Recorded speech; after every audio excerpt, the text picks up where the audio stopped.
Mobile એ તો આજના સમયમાં માણસને જરૂરિયાત થઈ ગયો છે ને. બાકી બીજા બધા વિના આપણે હાલે, પણ મોબાઈલ વગર હાલે, ફોન વગર ના હાલે. આમ થોડીક વાર એમાં જો આમ ચાર્જિંગ પૂરું થઈ ગયું હોય ને, બેટરી ઉતરી ગઈ હોય ને, તોય આપણને ક્યાંય ચેન ન પડે. એમાં લાઈટ વહી ગઈ હોય ને બેટરી ઉતરી ગઈ હોય તો આપણે આમથી આમ થાય કે જલ્દી હવે આવે ને તો હા. કારણ કે ફોન એ આજના સમયમાં માણસની જરૂરિયાત બની ગયો છે. અને ફોન ખરાબ નથી, ખરાબ વસ્તુ નથી. આજની જે પણ કાંઈ ટેકનોલોજી છે ને ખરાબ નથી.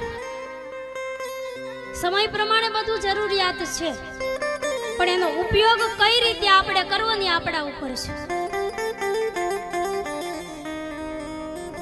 જેટલો જરૂરી હોય તમારે જો એમાંથી જોતું હોય ને તો ફોનમાં સારું મળે છે. ફોન એ ખરાબ વસ્તુ નથી, પણ સારું તો આપણે ક્યાં કાંઈ જોઈશ.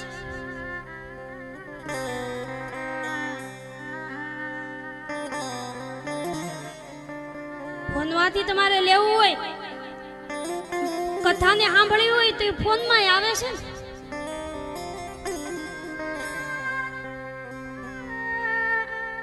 પણ કથા સાંભળવા આપણે કેટલો એનો ઉપયોગ કરતા હોય. આપણને બસ નકરી આમ રીલું જોવીશ ગમે. ભાઈ હમણાં કીધું ને કે આંગળી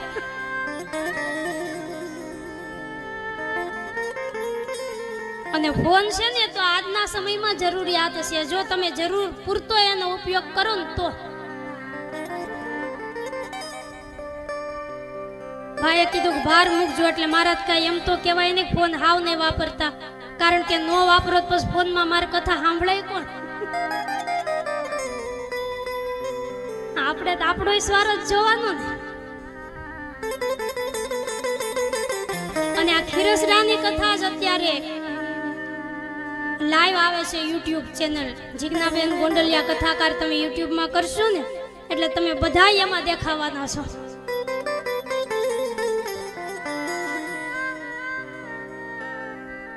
આજથી મહિના દિવસ પછી આપણને એમ થાય ને કે આપણા ગામમાં કથા બેઠી હતી હો, આપણે એમાં ગયા હતા.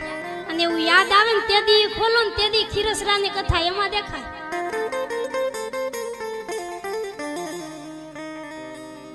એટલે ફોન એ ખરાબ નથી, પણ જરૂરિયાત છે આજની. પણ જરૂર પૂરતો તમે એનો ઉપયોગ કરો. એની સાથે આપણી જે સંસ્કૃતિ છે એ ન ભૂલાવી જોઈએ. આપણા જે સંસ્કાર છે એ ભૂલાવા ન જોઈએ. ફોનમાં તમે ગૂગલમાં ગમે સર્ચ કરો ને એ બધું એમાં આવે છે, પણ આપણા શું સંસ્કાર છે, આપણા પરિવારના શું સંસ્કાર છે એ એમાં તમને નહીં મળે. કે આપણે કોણ છે, આપણે શું કરાય શું ન કરાય, કઈ રીતે આપણે રહેવાય એ ફોન નથી બતાવતો.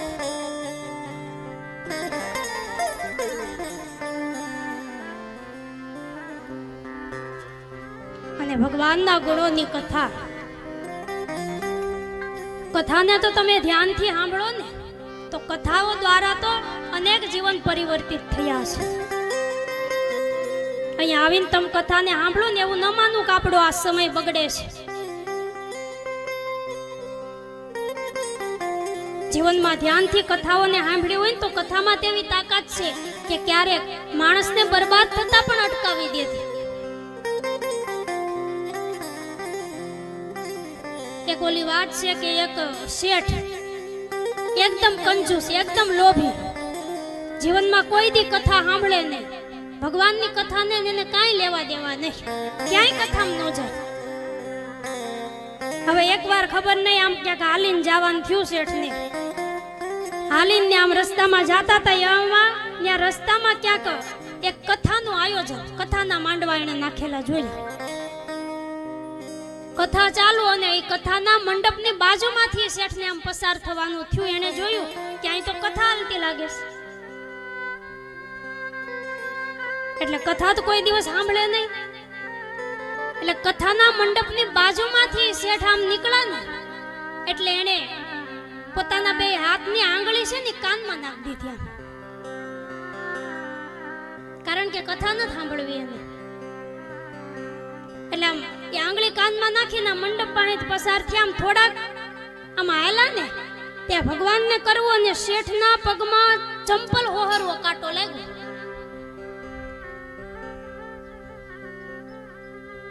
હવે એ કાંટો કાઢવા માટે એને એ આંગળી તો કાનમાંથી કાઢવી કે નહીં.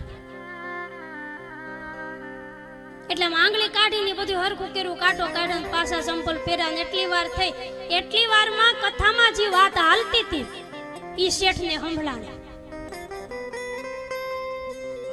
કથામાં શેઠે એવું સાંભળ્યું કે આ જગતમાં ભગવાન અને ભૂત આ બેયને કોઈ દિવસ પડછાયો ન હોય, આવી કઈક વાત હાલતી હતી કથામાં. એટલે આટલું એને સાંભળ્યું. અને એટલું સાંભળ્યું ત્યાં તો ઓલું બધું ચંપલ માંથી કાંટો નીકળી ગયો, ને વળી પાછું ચંપલ પહેરાઈ ગયું, વળી પાછી આંગળી કાનમાં નાખી દીધી. હવે આ વાતને ઘણો સમય વીતી ગયો. અને એકવાર બન્યું એવું કે રાત્રિનો સમય, અને એ શેઠ પોતાના મોટા બંગલામાં રાત્રિના સમયે ઘરમાં એકલા છે. શેઠના એકલા જોયા એટલે લૂંટારાઓ, ચોર, એને ખબર પડી કે આજે શેઠ ઘરમાં એકલા છે, આજે શેઠની ત્યાં ધાડ પાડવી.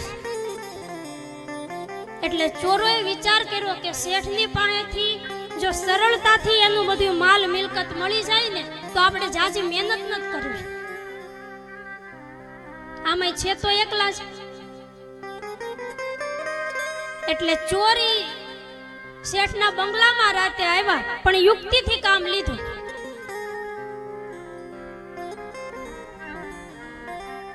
એ બંગલામાં આવી અને ચોર એ શેઠને ડરાવવા લાગ્યા છે કે શેઠ અમે ભૂત છીએ,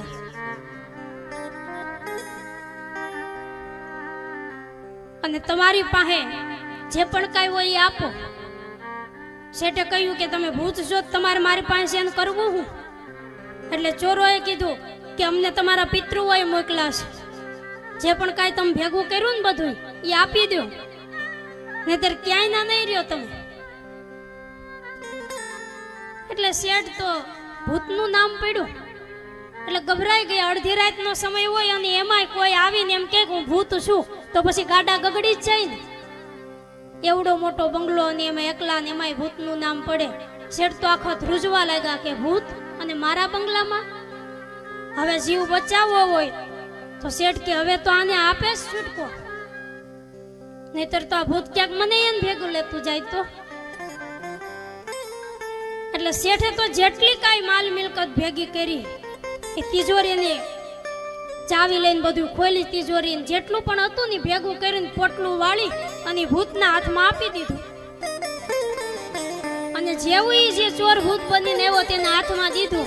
અને ત્યાં આમ ઝાખું ઝાખું અંજવાળું પડતું હતું ને એ અંજવાળાના ઓલામાં શેઠ એ ભૂતનો પડછાયો વાળી ગયો. એટલે શેઠે ઓલા કથામાં જે વાત સાંભળી હતી ને ઘણા સમય પહેલા એને યાદ આવી ગઈ કે તે દિવસે એક કથામાં મેં એવું સાંભળ્યું હતું કે ભગવાન અને ભૂતને પડછાયો ન હોય તો જો આ ખરેખર ભૂત હોય તો આને પડછાયો હોય ખરો? કે આ ભૂત નથી, આ નક્કી ચોર લૂંટારા છે. અને શેઠને આમ હિંમત આવી ગયો. એટલે અડધી રાતે ઘરમાં જે ધોકો પડ્યો હતો ને શેઠે ઉપાડ્યો, અને જે ભૂત બનીને ચોર આવ્યો તો એના વાહમાં 2-4 ધોકા એવા નાખ્યા કે ભૂતને બઠ્ઠો પાડી દીધો. ઓલો ચોર જે આવ્યો હતો એ શેઠને કહેવા લાગ્યો માર ખાધો. શેઠને કહેવા લાગ્યો માફ કરજો, હું કોઈ ભૂત નથી, પણ હું તો ચોર છું. મને એમ કે યુક્તિથી તમારી પાસે કાંઈ મળી જાય તો મારે મહેનત કરવી ને, એટલે વગર મહેનતે મારે બધું લઈને જાવું હતું. પણ એ ચોર એ માર ખાઈને ત્યાંથી ગયો અને શેઠ બરબાદ થતા બચી ગયા, લૂંટાતા બચી ગયા. અને ત્યારે એને યાદ આવ્યું છે કે પેલી કથામાં મેં એક શબ્દ સાંભળ્યો હતો અને એક શબ્દના કારણે આજે હું બરબાદ થતો બચી ગયો. શેઠે વિચાર કરે કે મેં જો આખી જિંદગી ભગવાનની કથા સાંભળી હોત તો મારું કલ્યાણ થઈ જાત. એટલે આ ભગવાનની કથા છે ને એ તો ઘણીવાર આપણને બરબાદ થતાય બચાવી લે છે, પણ જરૂર છે આને જીવનમાં ઉતારવાની.